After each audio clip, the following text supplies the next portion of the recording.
Thank you, Mr. Chairman. I, first of all, have a statement. The Undersecretary, in his prepared remarks on page 3, talks about the work of the department is far from over. We're examining and learning from the past, reckoning with the uncomfortable truth that despite decades and billions of dollars of U.S. investment, the Afghan military evaporated in the face of the Taliban assault.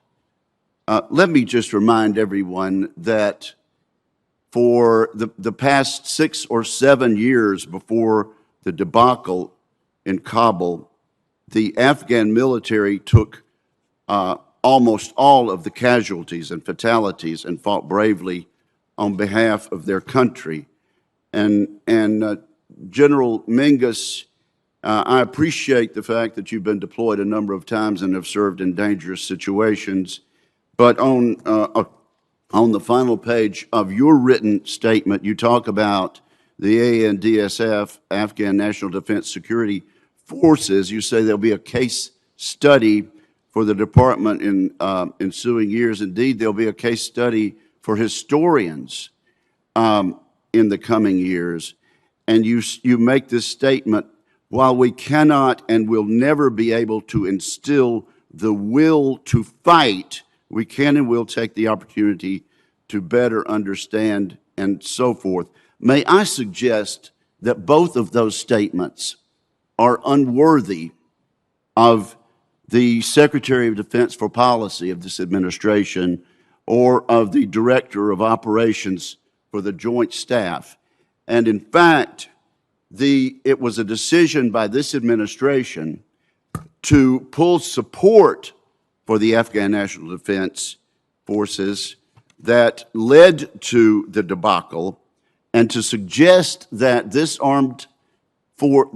group of armed forces supported by the United States, but populated almost entirely by Afghan soldiers, was unwilling to fight or evaporated in the face of combat is a shameful and unworthy statement. Now, Mr. Secretary, on August 10th, the White House said that President Biden believed that it's not inevitable that the Taliban takes over Kabul or the country, and I'm quoting directly. 5 days later, we abandoned the embassy in Kabul. Do you think this sent a signal to the Afghan National Defense Forces that we were out of there and that they could not depend on us anymore? And was that part of was the abandonment of the embassy part of the troop withdrawal plans? It was not part of the plan. The embassy was evacuated once the ANDSF had essentially already collapsed. So starting on or about August 11th, you saw a cascade of provincial capitals that culminated in the Taliban entering Kabul. The ANDSF evaporated. President Ghani left the country on the 15th, and we moved our diplomats to the airport. General Mingus, who took the vast majority of the casualties in combat from, say, 2014 to the abandonment of Kabul?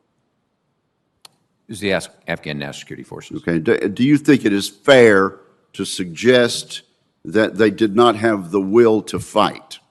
We cannot, never will be able to instill the will to fight. Is that a fair statement, General? Sir, I agree how the chairman and the secretary qualified when we talked about this very topic during their testimony.